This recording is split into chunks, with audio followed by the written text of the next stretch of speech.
We're going to consider the two functions 2x plus 1 and x squared. And we're going to add those two functions together, see what that equation looks like, and see what that does to the table of values. And we're going to graph that. Okay. So you've got f of x equals 2x plus 1, g of x equals x squared. We're going to create a new function called h of x, where all we're going to do is we're going to add f and g together. Right? Other ways you see this notation sometimes, you'll see it in your book as well, is you'll see it written f of x plus g of x. It's the same thing. Okay, so if I have f plus g of x, that means the same thing as just f of x plus g of x. Okay, so to create that new function, all we do is we go, we take f of x, this function here, which was 2x plus 1, and we add g of x, x squared. And then reorder the terms in order from highest degree to lowest degree. And that's it. Right? Just add them together. Add the two equations together. Not tough. Feel better, Tushar? Yeah. Okay. Told you it wasn't too hard. It wasn't too hard. Okay, so that's the new equation. That's the sum of f of x and g of x. Let's look at what that did to the table of values and then to the graph. Okay. So I chose some values for x, and we're going to calculate what f is, g is, and then eventually h at those points. Okay. So what is f of x when x is negative 2? Negative 3, right? Negative 4 plus 1 is negative 3. What about when x is negative 1? Negative 1, right? And you can see it's going up by 2, so that'll be 1, and then 3, and then 5. Right? So that's the value of f of x at those specific x values. G of x, you just square the x. So that's 4, 1, 0, 1, and 4.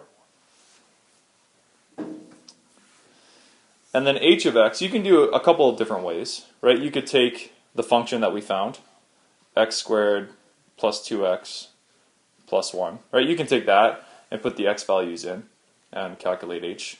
That'll work. But something you could also do is you could take the y values, or the value of the function generated at each of those x values, and add them together. So just 4 minus 3, or negative 3 plus 4. So that would be 1. Right? And then this would be negative 1 plus 1, that's 0. Right? And keep going here. 1 plus 0 is 1. 3 plus 1 is 4. 5 plus 4 is 9. Interesting. Okay, so like I said, you could put in negative 2 in for these x's and then calculate h. And you could put negative 1 in, you could put, and so on. Or you can just add the y values from the two functions that it was created from. Okay, so let's graph this. I'm going to graph f of x I will graph it in blue, I'll do g in green, and I'll do h in red so you can see what's going on. Okay, so I'm going to plot the points here. Let me get some better graphs here. Okay, so negative 2, negative 3, and then negative 1, negative 1, 0, 1. How many points did I have? I think I had 5 points. Okay, so that's it. So here is f of x. I'm going to connect those.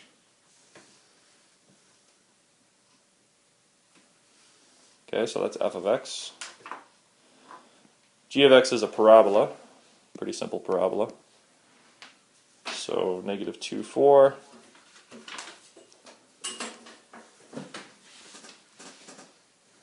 Negative 1, 1. 0, 0, 1, 1, 2, 4. And I draw the parabola.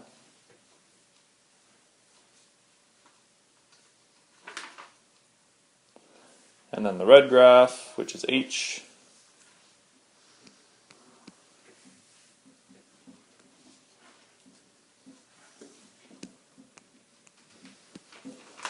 is negative 2, 1.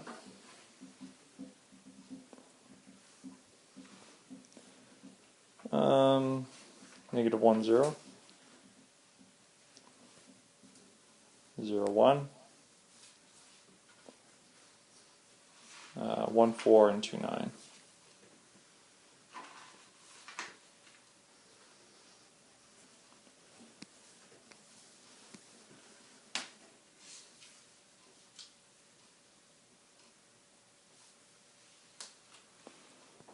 Okay, and that's h of x. Okay, so just to point out again, all we're doing to create the red graph is we're adding the y values of the blue and the green.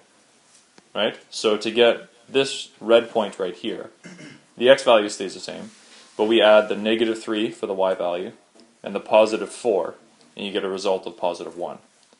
Right? And for this red value here, you had negative 1, positive 1, you added them together, you get a result of 0. Right? And so on. Okay, so to create the red, you add the blue and the green. Or you add the y values of the other guys. Pretty simple.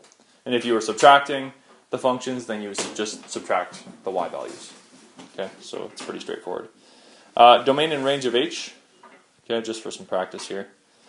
You can think about the domain and range of f. That's everything for x, everything for y. G is everything for x, and what about y? Greater than or equal to 0. And h has a similar domain and range, right? Everything for x, greater than or equal to 0 for y. So just real quick here. The domain is x such that x is all real numbers. And the range y such that y is greater than or equal to 0. And it's a real number.